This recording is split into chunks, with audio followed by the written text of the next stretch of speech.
السلام علیکم ناظرین۔ رسول اللہ صلی اللہ علیہ وسلم کا والدہ کے قبر کے پاس رونا۔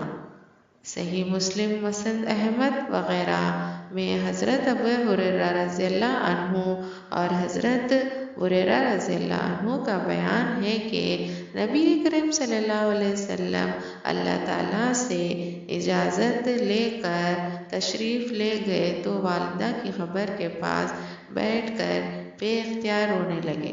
رسول اللہ صلی اللہ علیہ وسلم کے ساتھ جو صحابہ اکرام رضوان اللہ اجمعین تھے وہ بھی آپ صلی اللہ علیہ وسلم کو روتے دیکھ کر بے اختیار رو پڑے، اور یہ بریرہ رضی اللہ عنہ کا بیان ہے کہ ہم نے رسول اللہ صلی اللہ علیہ وسلم کو اتنا روتے ہوئے کبھی نہ دیکھا جتنا نبی صلی اللہ علیہ وسلم اپنی والدہ کی قبر کے پاس بیٹھ کر روئے۔ صحیح مسلم مند احمد واقعہ نمبر 62۔ رسول اللہ صلی اللہ علیہ وسلم کی ولادت اور آپ صلی اللہ علیہ وسلم کے والدین کی وفات۔ رسول اللہ صلی اللہ علیہ وسلم ابھی شکم آمنہ ہی میں تھے کہ نبی کریم صلی اللہ علیہ وسلم کی والدہ حضرت عبداللہ اس جہاں فانی سے رخصت ہو گئے۔ علامہ ابن سعید نے طبقات میں لکھا ہے کہ قریش کا ایک قافلہ تجارت کے لیے شام جا رہا تھا۔ رسول اللہ صلی اللہ علیہ وسلم کے والد حضرت عبداللہ بھی اس کے ساتھ چل پڑے اور غزہ تک گئے۔ قافلہ والے جب تجارت سے فارغ ہو کر واپس لوٹے تب مدینہ سے گزرے۔ اس وقت حضرت عبداللہ بیمار تھے۔ آپ نے قافلہ والوں سے کہا کہ میری طبیعت مجھے آپ کے ساتھ چلنے کی اجازت نہیں دیتی، میں یہیں اپنے ننھان بنی عدی بن نجار کے لوگوں میں ٹھہرتا ہوں، تم چلے جاؤ۔ قافلے والے چلے گئے اور آپ یہاں 1 ماہ تک مقیم رہے۔ جب قافلہ مکہ مکرمہ پہنچا تو حضرت عبدالمطلب نے قافلہ والوں سے اپنے لخت و جگر جناب عبداللہ کے بارے میں دریافت کیا کہ وہ کہاں ہیں۔ ہم انہیں یثرب بنو نجار کے لوگوں میں چھوڑ آئے ہیں۔ جناب عبدالمطلب نے اپنے صاحبزادے حارث کو جناب عبداللہ کی خبر گیری کے لیے بھیجا۔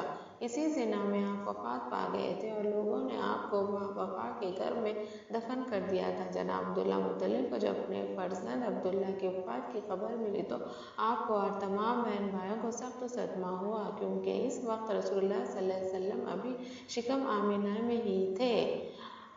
آخر دعائے خلیل علیہ السلام اور نوید مسیح علیہ السلام کے پورا ہونے کا مبارک وقت آ پہنچا اور اللہ وحدہ لا شریک کے آخری رسول اللہ صلی اللہ علیہ وسلم حضرت محمد رسول اللہ صلی اللہ علیہ وسلم تشریف لے آئے۔ مشہور سیرت نگار رحمت العالمین کے مصنف حضرت علامہ سید قاضی سلیمان منصور پوری رحمت اللہ علیہ لکھتے ہیں کہ آپ صلی اللہ علیہ وسلم کی ولادت باسعادت دوشنبہ کے دن صبح صادق کے بعد اور طلوع آفتاب سے قبل 9 ربیع الاول کو موسم بہار میں ہوئی۔ محسن عالم سرور عالم صلی اللہ علیہ وسلم پیدا ہوئے تو یتیم۔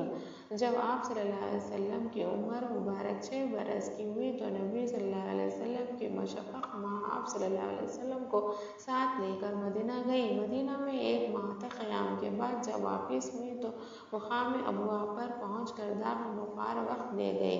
دیار غیر میں دوران سفر حادثہ نبی رحمت اللہ علیہ وسلم پر بجلی بن کر گرا۔ باپ کا سایہ پیدا ہونے سے پہلے ہی سر سے اٹھ چکا تھا۔ اب والد نے وداعی اجل کو لبیک کہا تو شدت غم سے آپ صلی اللہ علیہ وسلم کی آنکھوں سے بے اختیار آنسو جاری ہو گئے۔